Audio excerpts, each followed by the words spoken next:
યોગીજી મહારાજે સંબંધના મહિમાએ કરીને ડૂબી ગયા, કોઈનું ના જોયું ક્યારેય. સ્વામીજી સંબંધના મહિમામાં નિરંતર જીવે છે, ક્યારેય કોઈનું નથી જોતા, ક્યારેય નહીં. તો આપણી તો ફરજ છે કે નિરંતર મારે મારા બાપ સામું નજર હોવી જોઈએ, કે મારો બાપ શેની માટે દાખલો કરે છે એ વાત તરફ મારી નજર હોવી જોઈએ. લૌકિક અપમાનોથી કોઈ દિવસ ગભરાવાનું ના હોય, લૌકિક ઉપેક્ષાથી કોઈ દિવસ ગભરાવાનું ના હોય. એટલા માટે કે તો નિરંતર આપણને આત્મામાં લિફ્ટ આપી રહ્યા છે. જો એ બધું પાસ કરી જઈશું તો.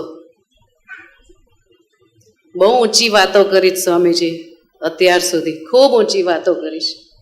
આ બહુ ઊંચી વાતો છે. આ જ્યારે ચાલીએ ને માર્ગે ત્યારે ખબર પડે કે કેટલા 20 100 થાય. ગભરાવાની વાત નથી, પણ ચાલવું છે એટલી વાત નક્કી કરી નાખવાની. એક ઠરાવ કરવાનો જીવમાં કે સ્વામીજીને ગમે છે ને એવું જ જીવવું છે. એના ગમતા બહાર જીવીશું તો એનો કોઈ અર્થ જ નથી, કોઈ મિનિંગ નથી.